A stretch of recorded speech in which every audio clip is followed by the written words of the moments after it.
Basic mathematics for physics 6 chapter integral second video integral calculus का definite integral इसमें अपन सीखेंगे। And definite first video में अपन सीख चुके हैं उसको कैसे फिजिक्स के प्रॉब्लम में अप्लाई करते हैं। कंपटीशन का नीट का सवाल लिया था acceleration F equal to f0 जैसा। अब अपन जो है डेफिनिट इंटीग्रल सीखेंगे। डेफिनिट इंटीग्रल क्या है पहले सिंपली इसको समझते हैं, फिर ये समझेंगे कि ये आया कहाँ से। जैसे f(x) कोई फंक्शन है, इंटीग्रेट होने पर gx देता है। वो कैसे? जैसे मान लो x² को इंटीग्रेट करें तो क्या होगा x³/3। तो f(x) जो है x² की तरह समझो तब समझ में आएगा। इसको इंटीग्रेट किया तो gx बना, gx ये है इस तरह से। तो अगर ये gx आ जाता है और लिमिट दी रहती है नीचे वाली, इसको लोअर लिमिट बोलते हैं, इसको अपर लिमिट बोलते हैं। तो इस तरह से ये आ जाता है gx, तो उसको मॉड टाइप लिखते हैं। मॉड नहीं है, अपर लिमिट लोअर लिमिट का है। तो इसमें करेंगे GB minus GA, lower limit को घटा के लिखते हैं। जैसे यहाँ 1 से 2 हो लोअर लिमिट और अपर लिमिट, dx ये जोड़ देते हैं, मल्टीप्लाई कर देते हैं। तो ये क्या होगा, ये ऐसे 1 2। पहले बेसिकली सीखते हैं, फिर बताऊंगा ये आया कहाँ से और राइमन साहब ने कैसे इसको जो है प्रूफ किया था। अब ऊपर 2 रखो x की जगह, तो 2 की पावर 3 8 हो जाएगा, 8/3 और माइनस करके 1 रखेंगे तो x³ बराबर 1 और 3, तो ये क्या हो जाएगा 7/3 इसकी वैल्यू हो जाएगी। ये है इसका थीम कंसेप्ट कि ऐसे होता है डेफिनिट इंटीग्रल।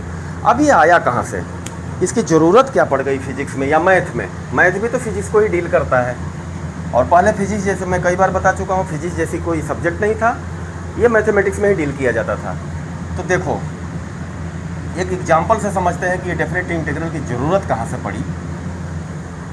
कोई पार्टिकल है या कोई कार है, उसकी वेलोसिटी और टाइम ग्राफ बनाओ।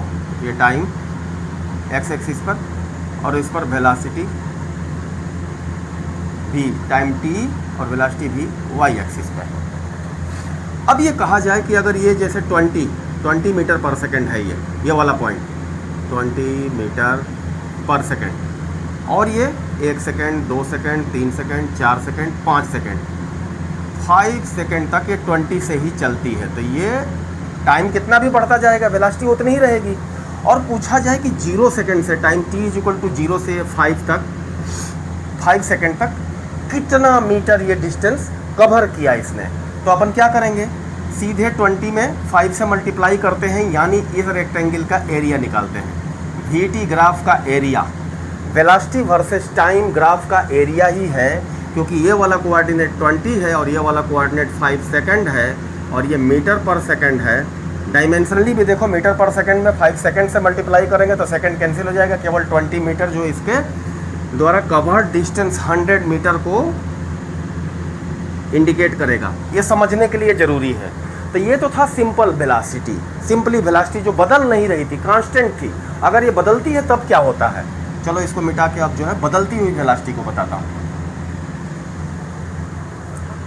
अगर कहा जाए कि इस पार्टिकल की वेलोसिटी, ये time x, velocity v y पे, इसकी वेलोसिटी ऐसी है कि v = t²।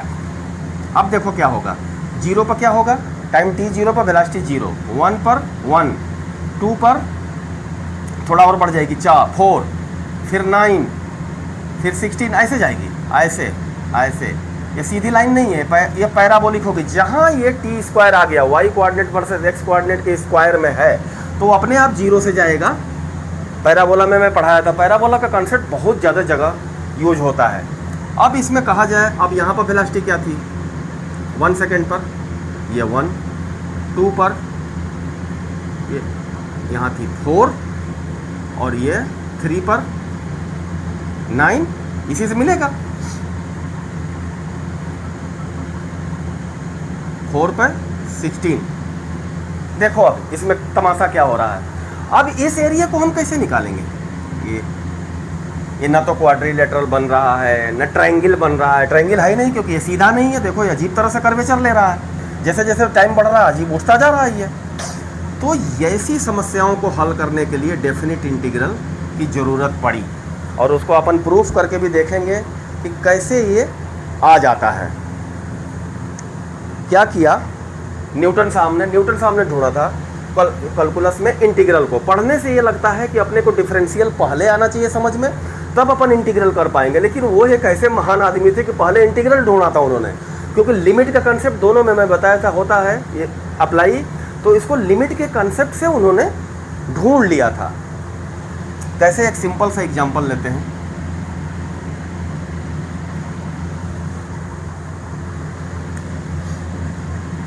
जैसे किताब में भी दिया है मैंने, बेसिक मैथमेटिक्स फॉर फिजिक्स में, इसको ऐसे ऐसे मिला दो। ये फंक्शन है कोई एफ एक्स, एक्स का फंक्शन है, एक्स की यहाँ वैल्यू ये है, यहाँ बी है, तो इस एरिया को निकालना है। तो देखो ये सीधा तो है नहीं, यहाँ रेक्टेंगल बना के निकाल लेंगे, लेकिन अगर ढेर सारे स्ट्रिप्स में इसको बांट दे छोटे छोटे, जब स्ट्रिप्स की विड्थ जो है टेंडिंग टू 0 है, मान लो ये एच का है, ये भी फिर एच का है, फिर ये एच का है, एच विड्थ, ऐसे एन बनाएं, एन विड्थ, तो देखो ये दूरी कितनी है, b माइनस ए,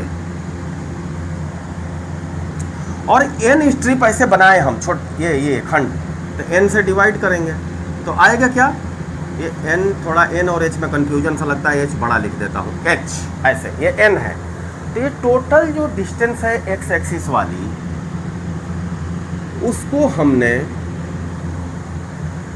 एन पार्ट्स में, एन इक्वल पार्ट्स में बांटा। डिस्टेंस तो मालूम है ये b बाई ए, यहीं से यहीं तक एरिया निकालना है इसका टोटल, ये ऐसे ऐसे करके, ऐसे ऐसे एन डिस्टेंस, एन स्ट्रिप से अगर डिवाइड करें तो हर एक स्ट्रिप की इक्वल लेंथ निकल आएगी, विड्थ निकल आएगी। ये विड्थ क्या है, और जैसे ये छोटी होगी तो यहाँ एक्यूरेसी ज़्यादा बढ़ जाएगी। कर्वेचर है लेकिन बहुत छोटी दूरी में तो नहीं बदलता है, यही कंसेप्ट अप्लाई किया गया। और ऐसा क्या कहा गया, लिमिट एन जो ये नंबर ऑफ स्ट्रिप्स हैं, ये टेंडिंग टू इन्फिनिटी, तब क्या होगा, देन लिमिट को लिम लिख देते हैं, मैथमेटिक्स में आएगा ये आगे आप लोगों को, लिमिट एच टेंडिंग टू 0। इसको ध्यान से समझ लो, ये बहुत ज़्यादा अप्लाई होगा। जब ये नंबर ऑफ स्ट्रिप्स इनफाइनाइट हो जाएंगी तो ये विड्थ 0 की तरफ टेंड होगी। 0 होगी नहीं, कभी भी नहीं होगी, क्योंकि ये जो है b minus A is equal to, लिखो इनका जो मल्टीप्लिकेशन होगा, b minus A is equal to N H is equal to, हाँ b माइनस ए यही वाला एन एच होगा, इनका मल्टीप्लाई हमेशा इस डिस्टेंस का बराबर होगा b माइनस ए के। लेकिन अलग अलग देखें तो h जो है टेंड कर रहा होगा 0 की तरफ, यानी विड्थ बहुत छोटी होगी तो एरिया एक्यूरेट निकलेगा, और नंबर ऑफ स्ट्रिप्स इनफाइनाइट हो जाएंगी। ठीक है, अब उन्होंने किया क्या, न्यूटन साहब ने यहाँ लिखा limit h tending to 0, width कितनी है एरिया निकालने के लिए, सबकी विड्थ h है, सबकी विड्थ h है, यहाँ ब्रैकेट में ले लिया। यहाँ क्या किया, एफ ए, देखो फंक्शन की वैल्यू एफ एक्स है, तो जैसे जैसे इसमें एक्स पुट करते जाएंगे ये ऑर्डिनेट देता जाएगा, ये देता जाएगा, तो एफ ए लिखेंगे तो क्या मिलेगा,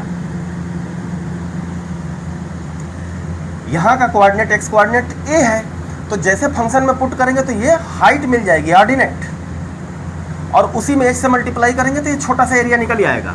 फिर अगला एफ ए प्लस एच, ये वाला कोऑर्डिनेट इसका क्या होगा, ये तो ए था तो एच से बढ़ गया तो ए प्लस एच, प्लस इसी तरह एफ ए प्लस 2h, दो स्टेप जुड़ गई तीसरे के लिए। ऐसे करते करते करते प्लस प्लस करके लिख देता हूँ, n में बटा है तो f, ये वाला हम लोग हिंदी में पढ़ते थे तो मझोला कोष्ठ बोलते थे, इंग्लिश में क्या बोलते हैं आप लोग जो भी बोलते होंगे, ऐसा ब्रैकेट बनाएंगे और a plus n minus 1h, AP जैसा है ये, first term plus n minus 1 into H, H common difference है इसमें, एच से ही बढ़ रहा है, और ये ऐसे कर देंगे। ऐसे करके न्यूटन साहब ने इसको निकाला था टुकड़े में बांट के। अब एक एग्जांपल से देखते हैं कैसे होता है। मान लो सिंपल एग्जांपल लेते हैं, उसको दोनों तरह से प्रूफ करेंगे।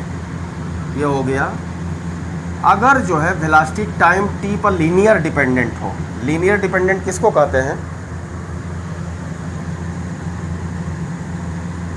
v is equal to T, यानी जितना सेकेंड वो चलेगी उतनी ही वेलोसिटी होगी। देखो इसमें 1 पर ये 1 होगी, 2 पर ये 2 होगी, ऐसे मिलता जाएगा, ये कोऑर्डिनेट्स मिलते जाएंगे, 3 पर 3 होगी। अब ऐसा कौन सी लाइन होता है, ये जो है वी वाई की जगह टी एक्स की जगह है, तो ये Y is equal to X वाला ग्राफ है। इस लाइन का ग्रेडियंट कोऑर्डिनेट पढ़ाया था तो मैंने देखिए लाइन का ग्रेडियंट 1 मिल रहा है और tan 45 पर 1 होता है, यानी ये वाला एंगल 45 है। ठीक है भाई। अब 0 से 4 सेकेंड, 4 सेकेंड मान लो यहाँ हम सपोज समझने के लिए ये 4 सेकेंड है, तो ये ऑर्डिनेट ऊपर भी ये 4 हो जाएगा क्योंकि v is equal to T है। इसका ऐसे एरिया निकालो तो ये क्या होगा, बेस तो है 4 ट्रायंगल का, हाइट है 4, तो area is equal to distance cover distance s is equal to 4 into 4/2 करके आप आराम से VT ग्राफ से निकाल सकते हो। इसको क्या आएगा 8 मीटर आ गया, मीटर पर सेकंड में है। अब इसको लिमिट है जैसे हम न्यूटन साहब की तरह किया जाए। यहाँ देखो लिमिट a बराबर क्या है, शुरू में 0 है, b इज इक्वल टू 4 है, तो क्या मिलेगा अपने को, यहाँ करते हैं b minus a upon n is equal to h, तो b minus a is equal to N H. इसको n पार्ट्स में हम बांटेंगे, मिटा के दिखा देते हैं।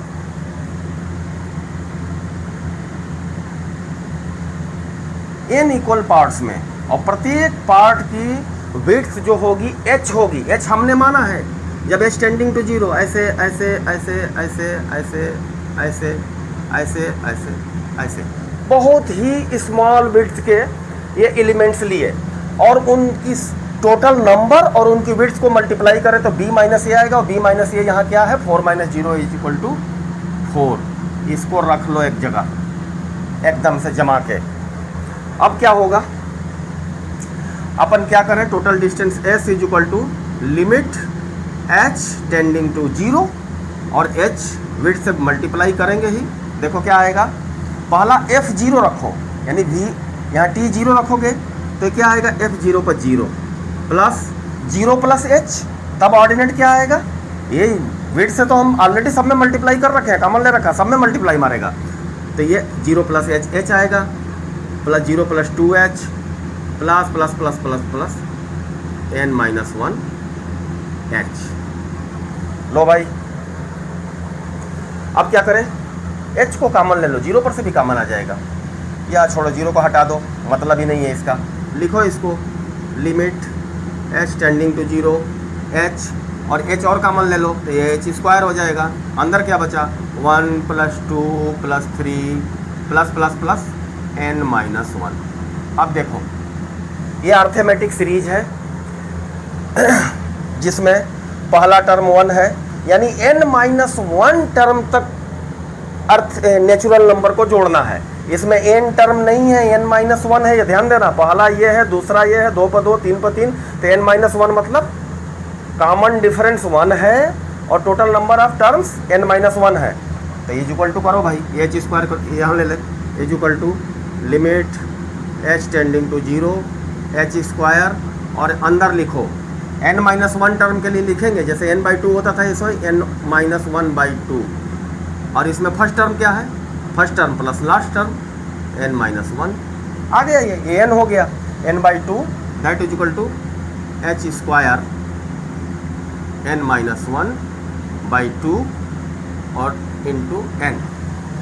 इसको थोड़ा और सिंप्लीफाई करो, इधर लाता हूँ, इस h को उठा के एक को अंदर जाने दो और एक को यहाँ कर लो nh, तो n में मल्टीप्लाई करेंगे तो nh, और ये क्या होगा nh माइनस h, और लिमिट तो लगी ही रहेगी, लिमिट h टेंडिंग टू 0।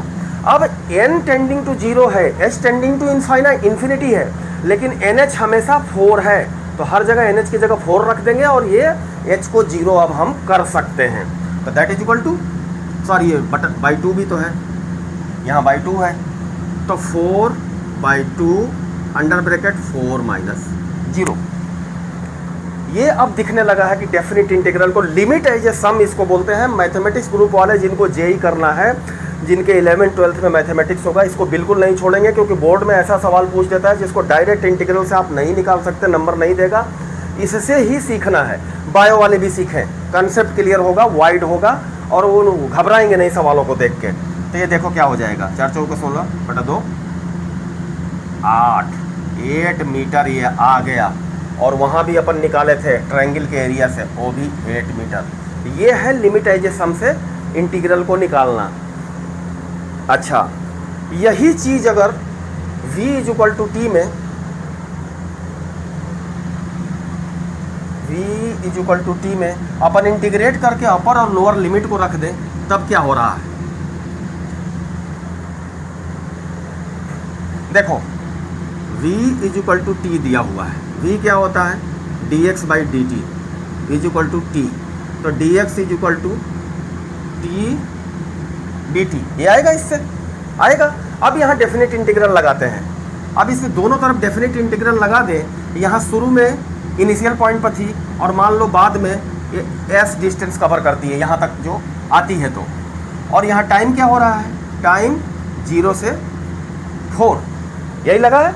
यहाँ s हमको डिस्टेंस चाहिए था कितना चली, तो ये क्या होगा, ये x हो जाएगा। यहाँ लगा दो definite integral 0 to s equal to ये क्या हो जाएगा, टी स्क्वायर बाई 2 0 टू 4। यहाँ देखो इसको जब पुट करोगे तो x की जगह s आ जाएगा और x 0 रखोगे माइनस करके, तो कोई मतलब नहीं, केवल जो है s ही रहेगा। ये तो समझ में आ जाएगा, x की जगह s रखो और माइनस करके x की जगह 0 रखो इन लोअर लिमिट। उसी तरह यहाँ पहले t की जगह 4 रखो, फिर t की जगह 0 रखो, 0 रखो 0 ही हो जाएगा। तो s इक्वल टू 4 का square by 2 minus 0 equal to 16/2 equal to 8। ये राइमन साहब ने प्रूव किया था, बाहर के मैथमेटिशियन थे, कि ये जो लिमिट है, ये सम से जो रिजल्ट आता है वही अगर इस फंक्शन को हम इंटीग्रेट करके लोअर लिमिट ये और अपर लिमिट ये वाला जब रख दें तो वही वैल्यू आती है। तो अब अपन इतना करने के बाद आश्वस्त हो गए कि जब भी कभी ऐसा पूछेगा एरिया तो अपन लिमिट है ये सम से करके टाइम खराब करने नहीं जाएंगे। This concept is very clear to us कि अपन डायरेक्ट इसको इंटीग्रेट करेंगे, एंटी डेरिवेटिव ढूंढेंगे, उसमें भी कांस्टेंट ऑफ इंटीग्रेशन नहीं रखेंगे, कोई मतलब नहीं। कांस्टेंट ऑफ इंटीग्रेशन भी रखोगे तो एक बार ये प्लस में रहेगा, फिर माइनस करोगे तो घट के 0 हो जाएगा, कोई उसका यहाँ से समझ लो। मान लो अगर हम इसको इंटीग्रल को टी स्क्वायर बाई 2 प्लस सी रखते और ये जो है ऐसे करके और माइनस टी स्क्वायर बाई 2 ये प्लस सी रखते ऐसे। एक बार लोअर लिमिट मान लो, जैसे अपर लिमिट यहाँ ये 4 पर आता, 4 का स्क्वायर और ये 0 का स्क्वायर, मान लो यहाँ 1 होता, यहाँ तो 0 का केस है, अगर 1 से रहता तो ये 1 रहता, तब भी सी में से सी कैंसिल आउट होकर ख़त्म हो जाएगा। तो यहाँ कांस्टेंट ऑफ इंटीग्रेशन लिखने की ज़रूरत नहीं होती है, ये कॉन्सेप्ट भी क्लियर होना चाहिए। तो ऐसे करके राइमन साहब जो बाहर के मैथमेटिशियन थे, उन्होंने ये सुझाया कि भाई जो कर रहे हैं अपन डेफिनेट इंटीग्रल, उससे ये एरिया आ रहा है, इस फंक्शन और इस एक्स एक्सिस के बीच जो चल रहा है इसका वेरिएबल, उसके बीच का एरिया आ रहा है। यही हमको वेरिएबल वेलोसिटी के टाइम जो है कवर डिस्टेंस चाहिए, जो बहुत ही एक्यूरेटली निकाल देता है, और फिजिक्स में तो भयंकर इसका यूज भी होता है। अब अपन ले लेते हैं कुछ क्वेश्चन। एक तो इसमें सॉल्व करके दिखाया है टी स्क्वायर पर, एक्स इक्वल टू टी वाला बताया हमने, समझ में आ गया। अब एक टी स्क्वायर वाला ले लेते हैं, फिर इसके सारे प्रॉब्लम्स को करेंगे।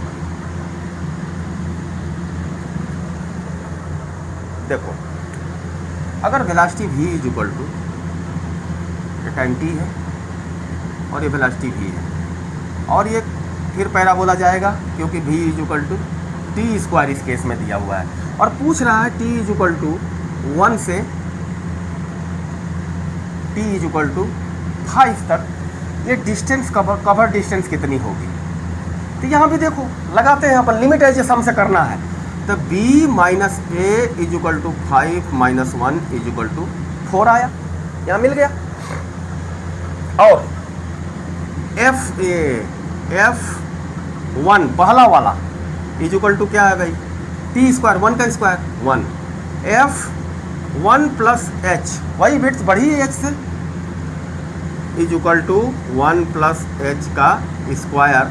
इसको ऐसे करो, 1 का स्क्वायर 1 ही होगा, plus 1 square h square plus 2h, और f थोड़ा सा 1 प्लस 2h कर लो, that is equal to 1 plus 2h का स्क्वायर, ये मैं कर क्या रहा हूँ, ऑर्डिनेट निकाल रहा हूँ। ऑर्डिनेट निकाल के h से मल्टीप्लाई करूँगा, वही लिमिट लूँगा। तो इसको थोड़ा समझ लेते हैं।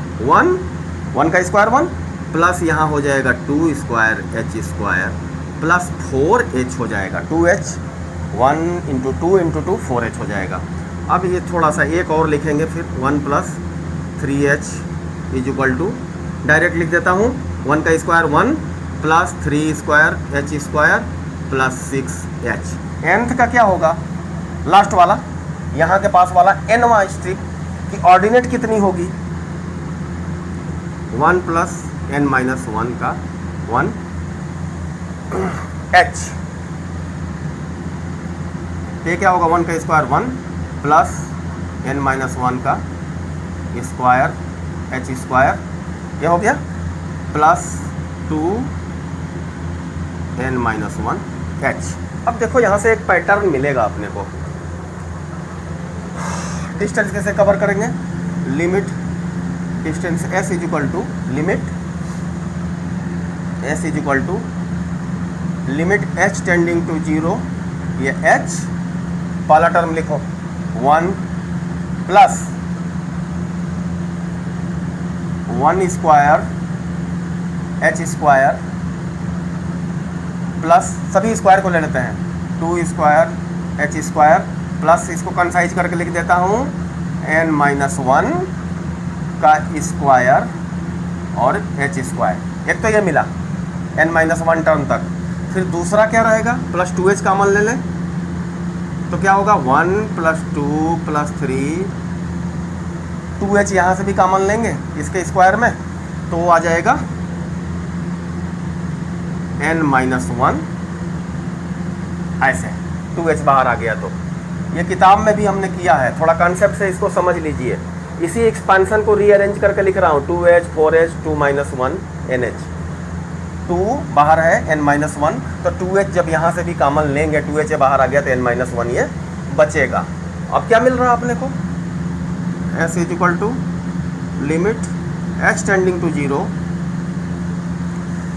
ये देखो ये 1 1 हर एक में आएगा, हर एक में आएगा तो n बार आएगा, ये 1 1 1 तो इसको n बार 1 को जोड़े तो ये n हो गया प्लस h स्क्वायर यहाँ कॉमन ले लें तो ये क्या है 1 से लेके n minus 1 term of square of natural number है। तो हम लोग पढ़े थे square SN square is equal to algebra में, इसीलिए मैं बोलता हूँ एक भी चीज़ छोड़ के नहीं चल सकते, कॉन्सेप्ट नहीं क्लियर होगा।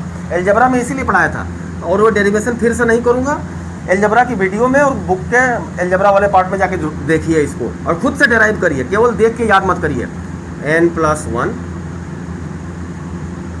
2n प्लस 1 ऐसा कुछ रिजल्ट आया था। n नेचुरल नंबर के स्क्वायर्स को ऐड किया था, तो यहाँ n माइनस 1 नेचुरल नंबर के स्क्वायर्स को ऐड किया है तो यहाँ क्या आएगा बाबू, h स्क्वायर तो इसमें मल्टीप्लाइड है और वो आ जाएगा n की जगह n माइनस 1 बाई 6 n की जगह, और n प्लस 1 की जगह इसमें n माइनस 1 में जोड़ो तो क्या आएगा n आ जाएगा। और 2n की जगह अगर n माइनस 1 रखे तो 2n माइनस 2 और प्लस 1 ये जोड़ कर 2n माइनस 1 हो जाएगा, 2n माइनस 1। ये हो गया मामला, यहाँ तक तो फिट है। अब अगला क्या आ रहा है, ये वाला 2h कॉमन लिया तो यहाँ भी 2h लिख देंगे और ये n माइनस 1 नेचुरल नंबर का है into n by 2। SN is equal to क्या होता है, SN is equal to n natural numbers का n by 2 first term 1 plus last term n होता है, लेकिन यहाँ लास्ट टर्म n माइनस 1 है और टोटल नंबर ऑफ टर्म्स भी n माइनस 1 है। तो यहाँ क्या करेंगे 2h into n minus 1 by 2 और n माइनस 1 लास्ट टर्म है और फर्स्ट 1 उसमें जोड़ेंगे तो वो n हो जाएगा ऐसे। अब ये मामला देखो क्या बनता है, मिटा देता हूँ, आगे का तो आप लोग देख लिए होंगे। इसको ख़त्म करते हैं, थोड़ा समझने में और आसानी रहेगी। एक चीज़ लिख के रखते हैं, b minus A is equal to 5 minus 1 is equal to 4, ठीक है। अब इज इक्वल टू NH लिखना ना भूलें, n और h का मल्टीप्लाई होगा तो यहाँ 4 की रेंज मिल रही है, तो यहाँ भी ये h बार लिखना छूट गया, h लिखिए इसको और इज इक्वल टू, अब h को अंदर जाने दो तो यहाँ मल्टीप्लाई मारेगा केवल यहाँ n था तो NH हो गया, प्लस ये HQ हो गया, और n इंटू n माइनस 1, जैसे कि वैसे लिख रहा हूँ, और 2n माइनस 1, ये हो गया अपॉन 6, ये 6 हो गया, और ये 2 से 2 कैंसिल हो जाएगा, और ये एक अंदर आएगा h, और पहले से एक h है तो h स्क्वायर हो जाएगा, plus h square into n minus 1। देखो इस NH को तो अपन 4 लिख सकते हैं, डायरेक्ट अप्लाई करें, प्लस ये H इसमें से एक इसको मारेगा तो ये 4 हो जाएगा, अंदर जाके मारेगा तो क्या हो जाएगा, ये NH माइनस H, और एक H 3 में से एक इसमें जाएगा तो 2NH माइनस H, ये हो गया।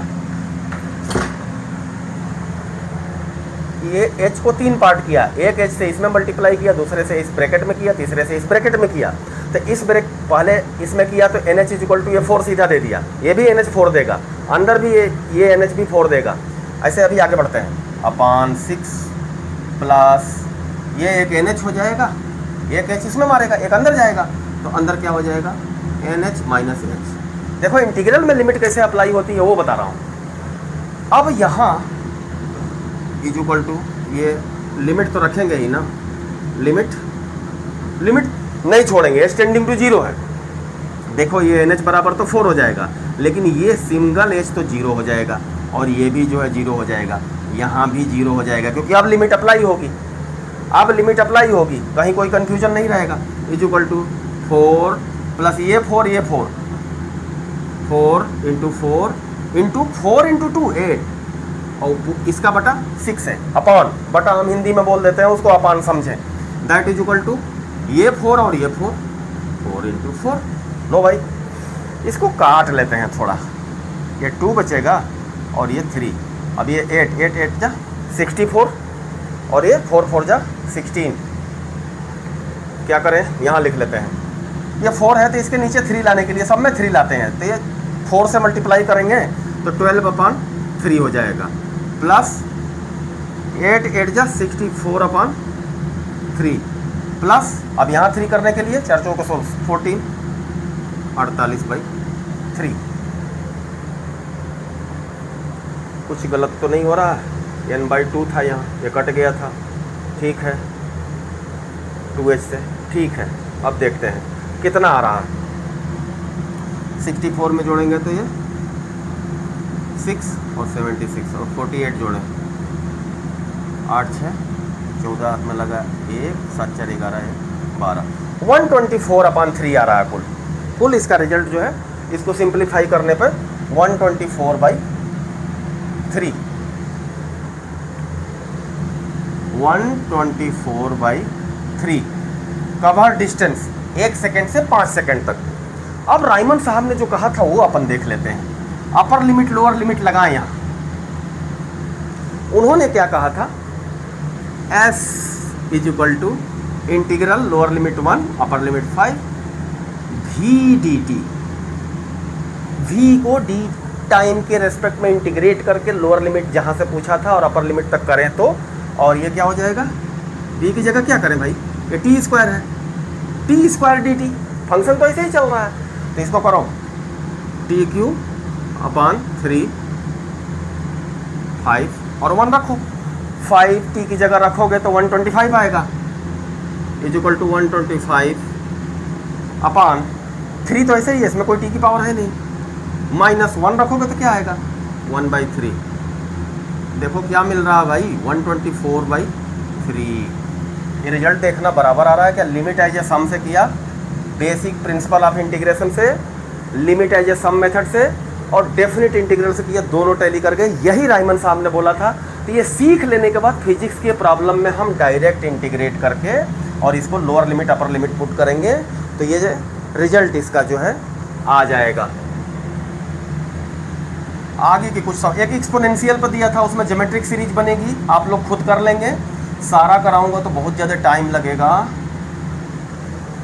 और कोई विशेष फ़ायदा नहीं है। जैसे टेलीग्राम में खोलेंगे बुक को, ये सारे एग्जाम्पल्स किए हुए मिलेंगे। एक्सपोनेंशियल वाला है, v is equal to e to the power t, exponential पर पावर t के अकॉर्डिंग वेलोसिटी वेरी कर रही है, और t इज इक्वल टू 0 से 2 सेकंड तक किया। एग्जाम्पल 4 ये हो जाएगा आपसे। अब देखो एक नीट 2016 का लेते हैं, 1 सेकंड से 2 सेकंड के बीच पूछ रहा है velocity. Example number 5, v is equal to at दिया हुआ a कांस्टेंट है प्लस bt स्क्वायर, नीट 2016, ठीक है। अब t इज इक्वल टू 1 से t is equal to 2 second तक कवर डिस्टेंस पूछ रहा है। ये तो वेलोसिटी इतना है between a and b constant, the distance travelled by it between 1 second and 2 second is. निकालते हैं इसको। अब यहाँ लिमिट है जैसे हम अपन नहीं अप्लाई करने जाएंगे। अब 1-2 बार हमने देख लिया है, अब अपनी आत्मा मान गई है, तो इसको लिख देंगे यार dx बाई dt। b को तो dx बाई dt लिखेंगे, change in position upon change in time, that is equal to at plus, यही है यहाँ से कॉन्सेप्ट। अब dx is equal to at plus bt square, और ये dt वेरिएबल सेपरेबल उधर कर लेंगे। अब क्या करेंगे, 1 सेकेंड से शुरुआत में तो 0 पर मान लो जो है शुरू में उसका, या ठीक है x1 ले लो, पोजीशन x1, और दूसरे में कुछ भी हो सकती है उसकी पोजीशन, तो x2 माइनस x1 ही इसकी चेंज इन पोजीशन होगी, वही कवर डिस्टेंस होगी। और यहाँ क्या दे रहा है टाइम, 1:2, तो ये ले लो x आ जाएगा, और ये x1 x2 is equal to, ये क्या होगा at square by 2 plus bt Q by 3। यही है इंटीग्रल का rule, basic integral. Anti derivative लिख रहे हैं हम, यहाँ लगा दो 1 2, इसको क्या लिखे, इंटीग्रेट होकर x2 माइनस x1 हो जाएगा लेफ्ट में, x2 final position minus initial position जो 1 सेकंड पर थी, इज इक्वल टू फाइनल क्या है, t is equal to 2 put करो, तो यहाँ 2 पुट करेंगे तो 4a बाई 2 प्लस यहाँ 2 पुट करेंगे तो 8b by 3, t is equal to 2 put कर रहा हूँ अपर लिमिट, तभी माइनस करके लोअर लिमिट आएगी, ये एक ब्रैकेट में और माइनस, अब 1 करो, t इज इक्वल टू 1 करो यार, तो ये वहाँ a बाई 2 प्लस ये t इज इक्वल टू 1 करेंगे तो b बाई 3। देखो क्या हो रहा है, अब ये 2 हो जाएगा यहाँ कट कुटा के, तो 2a माइनस a बाई 2, ये आया, ये माइनस होके plus 8b by 3 minus b by 3, ये क्या होगा 4a माइनस a यानी 3a by 2 plus 7b by 3। यही इसका आंसर है, किताब में भी दिया है। और सोल्यूशन जो है हम बराबर डेफिनेट इंटीग्रल से आपको बताने की कोशिश किए हैं कि ये कॉन्सेप्ट आपका क्लियर हो जाए, 3a by 2 plus 7b by 3, ये सही है। Starting from rest the acceleration of a particle, the velocity of particle t in 5 second is starting from rest. देखो एग्जांपल नंबर 6 लेते हैं, इसमें देखते हैं कैसे होता है, ये कितना एप्लीकेशन है इसका, सारे सवाल इसके एप्लीकेशन है। ये भी कहीं पूछा है, देख के लिख देते हैं।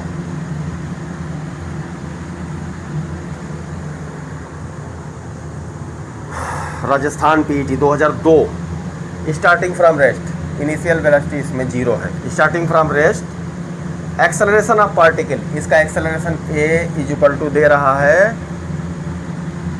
2, ऐसे दिया है t माइनस 1, तो इसको कर देंगे भाई 2t माइनस 2, सिंप्लीफाइड करके लिख दो। The velocity of particle at t is equal to 5 second, t is equal to 5 पर v पूछ रहा है। देखो इसमें क्या होगा, एक्सेलरेशन दिया हुआ है, तो एक्सेलरेशन क्या होता है dv by dt is equal to दे रहा है, यहाँ t इज इक्वल टू भी 0 है, t इज इक्वल टू 0 है शुरुआत में, स्टार्टिंग बोल रहा है। इज इक्वल टू क्या है, 2t माइनस 2, तो dv इज इक्वल टू लिख लो 2t माइनस 2 dt, ऐसे ये जाएगा। अब क्या पूछ रहा है, वेलोसिटी, इनिशियल वेलोसिटी तो 0 है, और ये इसको इंटीग्रेट करेंगे टाइम के रेस्पेक्ट में, टोटल वेलोसिटी को इंटीग्रेट करेंगे तो कितना गेन हुई, वेलोसिटी का कितना इंटीग्रेशन हुआ, कितना बढ़ी, और इधर टाइम के रेस्पेक्ट में ये दिखाएगा। ऐसे करके करेंगे। लिमिट कहाँ से लगाएंगे, 0 से ये v1, मान लो वेलोसिटी पूछ रहा है, v पूछ रहा है, हम यहाँ v1 लिख लिए और ये dv लिख दिए, is equal to integral 2t minus 2 dt initial t is equal to 0 से 5 सेकंड तक। ये दोनों अपर लोअर लिमिट आ गई। v1 पूछ रहा है कितनी होगी, तो ये इंटीग्रेट होकर v होगा और मॉड में क्या होगा, v1 जो पूछ रहा है, किताब में शायद हमने सॉल्व करते समय v लिया है, कंफ्यूज ना हो इसलिए v1 लिख दिया कि एक नई वेलोसिटी आ रही है। वो आ कितनी रही है, 2t² माइनस 2t है, इंटीग्रेट होके और लिमिट रख दो, ये तो खत्म ही हो गया, t² माइनस 2t है, 0 to 5 आया। अब ये क्या है, v1 माइनस 0 हो जाएगा, तो ये v1 फाइनल वही वेलोसिटी इज इक्वल टू क्या होगा, t² माइनस 2t, लिमिट लगाओ 0 से 5, 0 वाला तो कोई मतलब ही नहीं, माइनस होकर 0 खत्म ही हो जाएगा, जैसे इसमें 0 खत्म हो गया था। तब आएगा v1 इज इक्वल टू 5 रखो इसमें तो 25 माइनस 5 रखो यहाँ तो 10, ये हुआ, और माइनस लोअर लिमिट वाली 0 हो जाएगी, तो ये 15 आ रहा, 15 मीटर पर सेकेंड, वेलोसिटी आफ्टर 5 सेकेंड।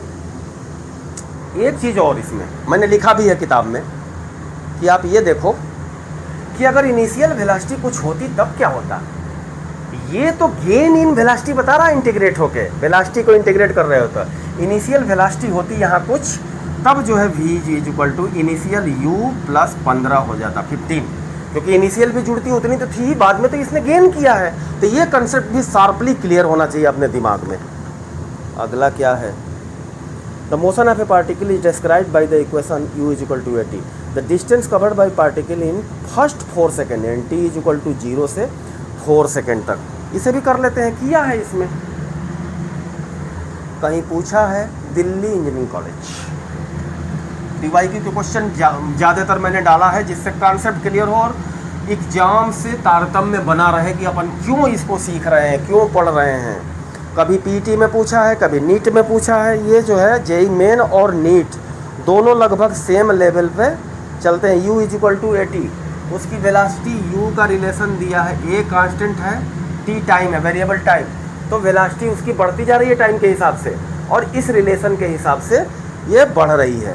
तब पूछ रहा है the distance between 0 and 4 second, distance s is equal to x2 final position minus, ये पूछ रहा है 0 से t is equal to 0 to t is equal to 4, और लोअर अपर लिमिट दिया हुआ है।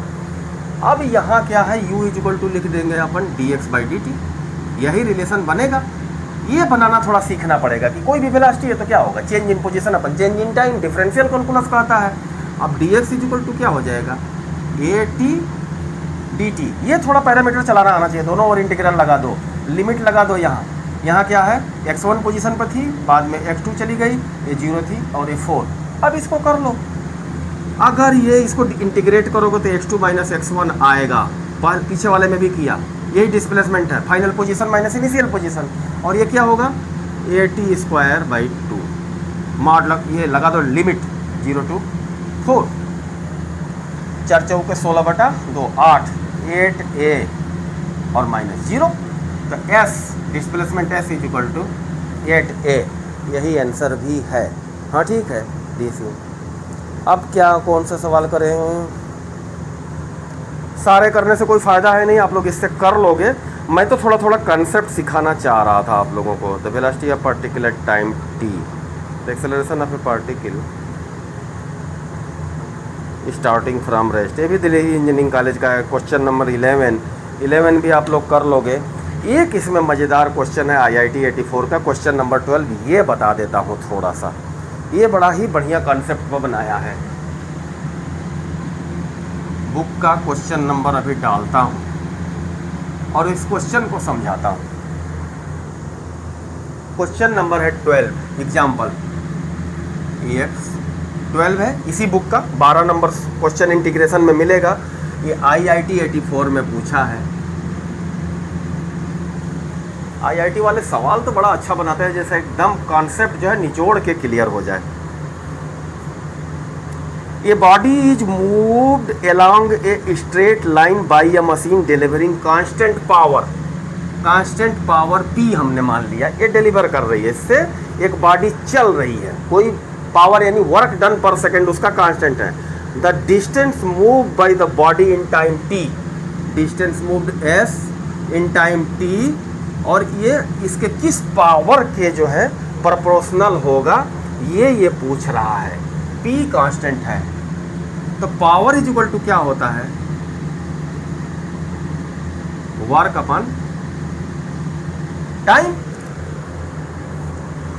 और वर्क क्या होता है, फोर्स इनटू डिस्प्लेसमेंट।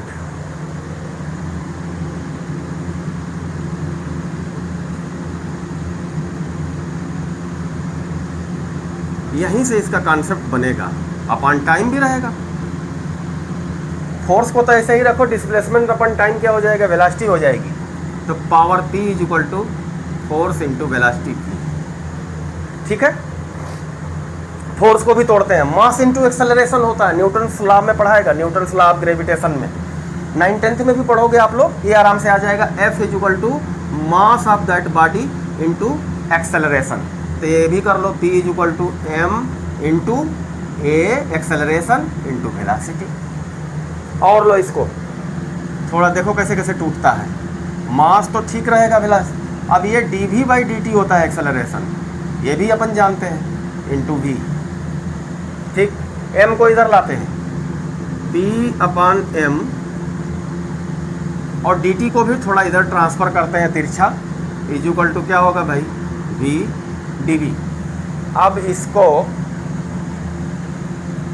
अपन इंटीग्रेट करते हैं, अगला स्टेप होगा, अपन डिस्टेंस को टाइम, डिस्टेंस कवर्ड को टाइम के रिलेशन में s प्रोपोर्शनल टू t के किस पावर में पूछ रहा है, तो ये क्या हो जाएगा, P/m time t is equal to v²/2, ये भी इंटीग्रेट होगा, plus constant of integration c लिखें। दोनों तरह से कर सकते हैं इसको, डेफिनेट इंटीग्रल से भी कर सकते हैं, उसका कंसेप्ट भी बन जाएगा। तो time t is equal to 0 पर वेलोसिटी तो क्या होगी, जस्ट अभी टाइम t 0, कोई फोर्स लगा ही नहीं, तो उसकी वेलोसिटी क्या होगी, स्थिर होगी। जब वो लगी तभी तो चलना चालू की, तो t 0 पर v 0 और c भी 0 आ जाएगा। खत्म करो इसको। अब क्या करते हैं, वेलोसिटी v को ऐसे लिखते हैं, v is equal to 2p/m, ये अंडर द रूट होगा, वेलोसिटी v अगर v² इतना था तो ये रूट में आएगा, और t की पावर भी 1/2 होगा, क्योंकि t का रूट लोगे तो 1/2। अब इसको खोलते हैं, dx/dt, वेलोसिटी क्या होती है, dx/dt, change in position upon change in time, that is equal to 2p/m, under the root ले लो, इसको ब्रैकेट में ले लो, और t की पावर 1/2। अब t को इधर ट्रांसफर करो, इसको मिटाता हूँ,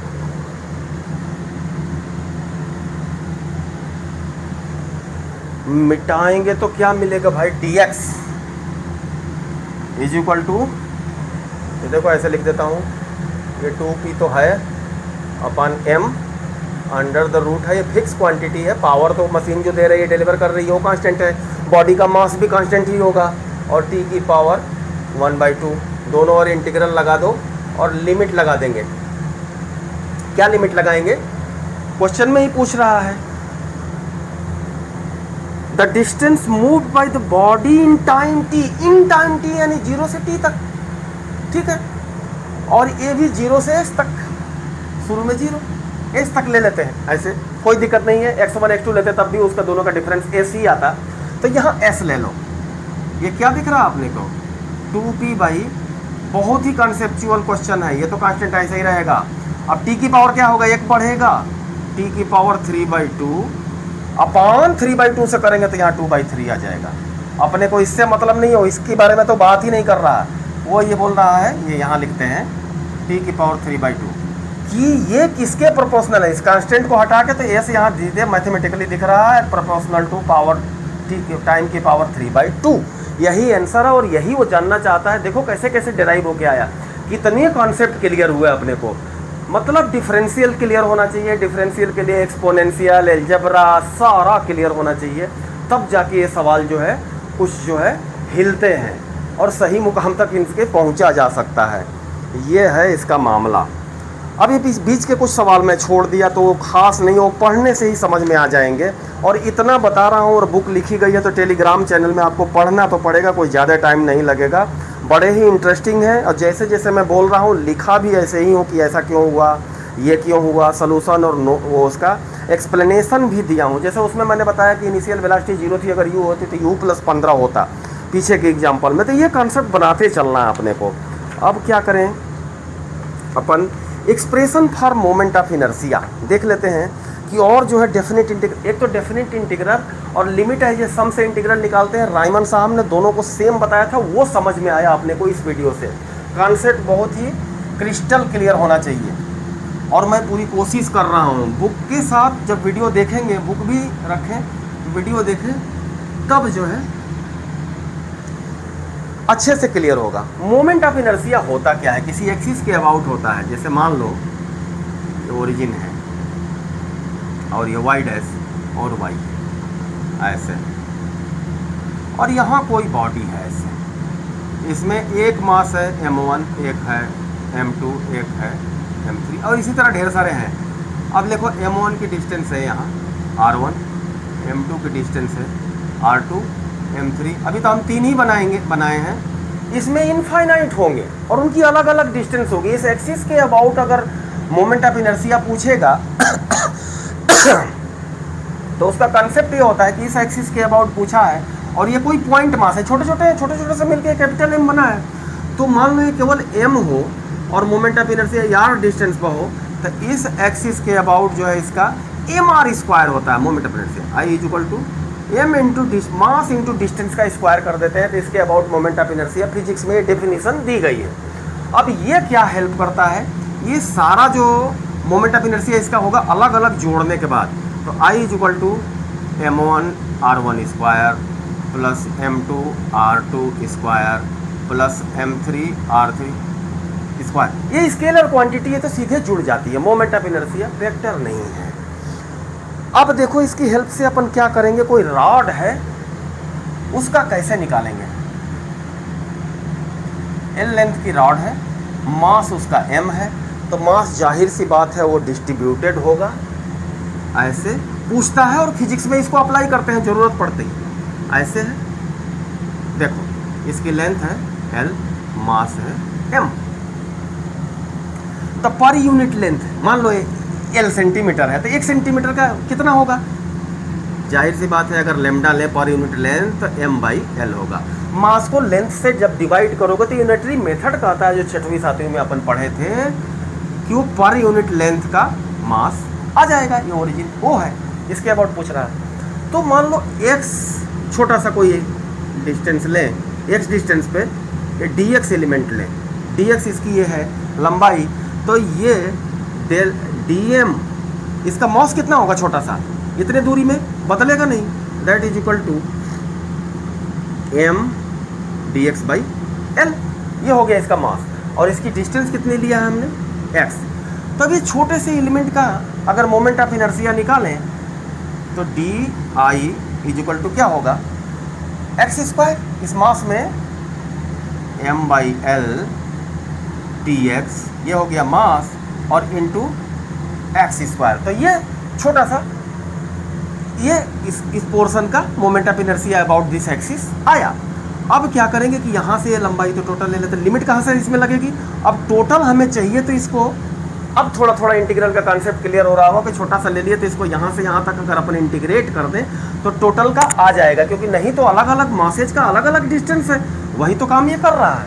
तो I इज इक्वल टू क्या होगा, integral m/L x² dx, limit कहाँ से लगेगी, 0 से L, क्योंकि ये 0 है और यहाँ से आखिरी लिमिट इसकी L है। तो देखो I इज इक्वल टू आ जाता है m/L को बाहर रखो इंटू x³/3, 0 to L ले लो, L³/3 आ जाएगा और नीचे से L से ये कटेगा, इसको 0 को ख़त्म करो, x पर 0 रखो, ख़त्म, कुछ भी नहीं आएगा। तो m/L इंटू m³/3 m/l नहीं, सॉरी l3, m नहीं रहेगा, ये l वेरिएबल है इसमें, तो l3 इसको हटाओ तो l² हो जाएगा, यानी ml²/3। देखो आसानी से हम इसके मोमेंट ऑफ इनर्शिया को इस एक्सिस के अबाउट कैलकुलेट करने में सफल रहे। तो ये है एप्लीकेशंस ऑफ डेफिनेट इंटीग्रल। तो देखो फिजिक्स, अब ये चीज़ फिजिक्स की है, इस्तेमाल इसमें मैथमेटिक्स हो रहा है।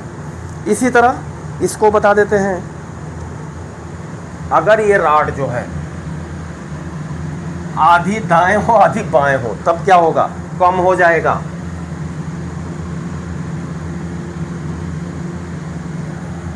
l नहीं, ये लेंथ l/2 होगा और ये बाई गया तो माइनस, मैथमेटिकल साइन कन्वेंशन देखो कोऑर्डिनेट का आ गया, -l/2 तक होगा। और टोटल m हो तो वही lambda per unit mass, per unit length का मास m/l यही रहेगा, क्योंकि टोटल लेंथ l है। अब इसमें यहाँ पर निकालें di = तो m/l dx × x²। और i के लिए यहाँ क्या करेंगे, लिमिट थोड़ी सी चेंज हो जाएगी, m/l ऐसे रखो और वो हो जाएगा x³/3, वैसे ही इंटीग्रेट होगा, इंटीग्रेट होके और लिमिट रहेगी यहाँ नीचे वाली -l/2, ऊपर वाली l/2। देखो क्या आता है, m/l इंटू l/2 का क्यूब करोगे तो 2 का क्यूब 8, तो ये l³/8 और 3 24, ऊपर का माइनस, देखो एक और साइन कन्वेंशन आएगा, सॉरी ये छोटा ब्रैकेट में ले, m/l को हमने बाहर रखा है, तो l³/24 आया अपर लिमिट से, माइनस -l/2 रखोगे तो देखो क्यूब है तो ये माइनस ही हो जाएगा, -l³/24, तो ये माइनस माइनस जाके प्लस होगा। ये मैथमेटिक्सल कैलकुलेशन में सावधान रहें, किताब में भी दिया है। तो क्या होगा, 2l³/24, तो ये तो हो जाएगा l², इसको ख़त्म करो और ये 12 हो जाएगा, तो ml²/12। देखो मैं बोल रहा था ना कम हो जाएगा, उसमें कुछ ml²/3 आया था, यहाँ ml²/12 वही आएगा। अब डिस्क का दिया है, ये दिया है, तो ये सब तो आप लोग कर लेंगे, कोई बड़ी बात नहीं है। आगे आएगा इलेक्ट्रोस्टैटिक पोटेंशियल, ग्रेविटेशनल पोटेंशियल, उसको कैसे निकालते हैं तो वो आगे की वीडियोज में अपन देखेंगे। इतना इस वीडियो में काफ़ी है, अब जो है रहने देंगे।